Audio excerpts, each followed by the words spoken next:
গণঅভ্যুত্থানের সময় থানা থেকে লুট হওয়া অস্ত্র সহ সারা দেশে ছড়িয়ে ছিটিয়ে পড়েছে অবৈধ আগ্নেয়াস্ত্র, যে কারণে আইনশৃঙ্খলা পরিস্থিতি নিয়ে এখনো শঙ্কায় দেশবাসী।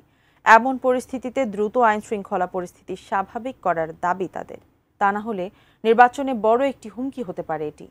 তবে প্রধান নির্বাচন কমিশনার বলছেন, আগামী নির্বাচনে অস্ত্রের চেয়েও ভয়াবহ হুমকি হতে পারে এআই। কিন্তু কিভাবে, জানাচ্ছেন এসআই রাজ।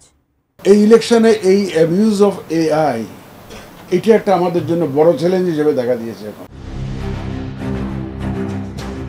বিশ্বের প্রায় সব দেশেই কৃত্রিম বুদ্ধিমত্তা প্রযুক্তির প্রসারের সাথে সাথে এর ব্যবহার ও অপব্যবহার দুটোই বাড়ছে। অনেক দেশে এই প্রযুক্তির অপব্যবহার রোধে বিভিন্ন আইনি কাঠামো তৈরি হয়েছে।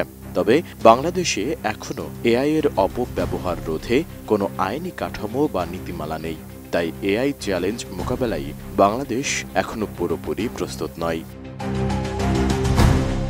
এমন অবস্থায় আগামী জাতীয় সংসদ নির্বাচনে কৃত্রিম বুদ্ধিমত্তা অস্ত্রের চেয়েও ভয়াবহ হুমকি হতে পারে বলে মন্তব্য করেছেন প্রধান নির্বাচন কমিশনার এএমএম নাসির উদ্দিন।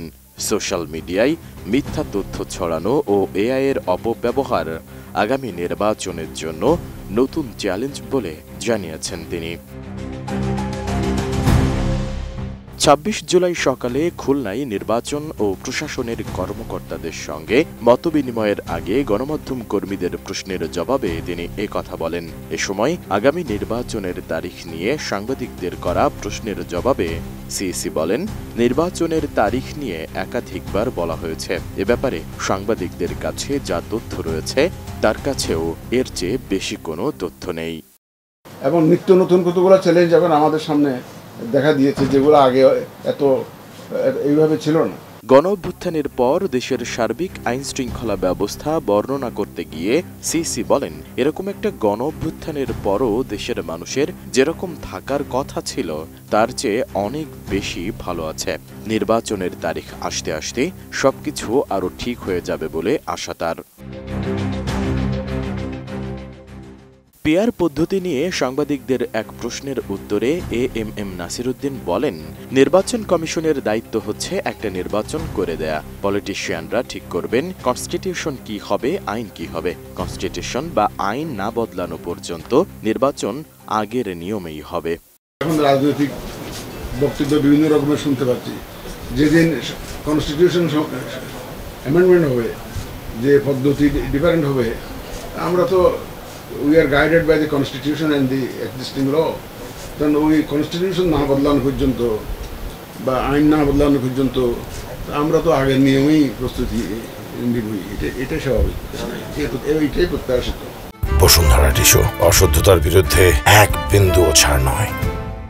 এ সময় প্রযুক্তির অপব্যবহার নিয়ে উদ্বেগ প্রকাশ করে এটাকে মোকাবেলা করা একটা চ্যালেঞ্জ উল্লেখ করে প্রধান নির্বাচন কমিশনার বলেন, বর্তমানে একটা নতুন ডাইমেনশন যোগ হয়েছে। সেটা হলো ফেসবুকে কেউ একজন একটি অপতথ্য দিল বা ভুল তথ্য দিল, সেটা যাচাই বাছাই না করেই হাজার হাজার মানুষ শেয়ার করে দেয়। বিষয়টা বেশ ভাবাচ্ছে সরকারকে। সেই সাথে এআই এর অপব্যবহারটাও এই নির্বাচনে একটা বড় চ্যালেঞ্জ। এটি একটি আধুনিক হুমকি যা অস্ত্রের চেয়েও ভয়াবহ। এই যে সোশ্যাল মিডিয়ার যে অপতথ্য এবং ভুল তথ্য যেটা, এটাকে মিসইনফরমেশন অ্যান্ড ডিসইনফরমেশন যদি ইংরেজিতে বললে যেটা বলা হয়, এটা একটা আমাদের জন্য বড় থ্রেট হিসাবে এসছে। আর এআই, অ্যাবিউজ অফ এআই, কৃত্রিম বুদ্ধিমত্তা যে একটা জিনিস বাইরেছে এখন এক্স্যাক্টলি আমার ছবি, আমার কণ্ঠস্বর দিয়ে, আমার ছবি দিয়ে কিন্তু বক্তব্য প্রচার করা সম্ভব। আপনি ফেসবুকে দেখবেন, ওখানে দেখবেন যে 60% 70% কিন্তু অরিজিনাল যিনি যাকে দেখা যাচ্ছে ওনার নিজের না, এবং ওনার কণ্ঠস্বরও ওনার নিজের না। এটা আর্টিফিশিয়াল ইন্টেলিজেন্স ইউজ করে ওনার চেহারাটাও বানিয়ে দিয়েছে, ওনার কণ্ঠস্বরটাও জুড়ে দিয়েছে। এই ইলেকশনে এই অ্যাবিউজ অফ এআই এটা একটা আমাদের জন্য বড় চ্যালেঞ্জ হিসেবে দেখা দিয়েছে। এখন আমরা seriously we are working on it. দেশি বিদেশি বিশেষজ্ঞদের নিয়ে কাজ করছি কিভাবে এটা অ্যাড্রেস করা যায়। নির্বাচনের আগে সন্ত্রাস দমন এবং অবৈধ অস্ত্র উদ্ধার অভিযান চলবে বলেও জানান সিইসি। এসআই রাজ, এটিএন নিউজ।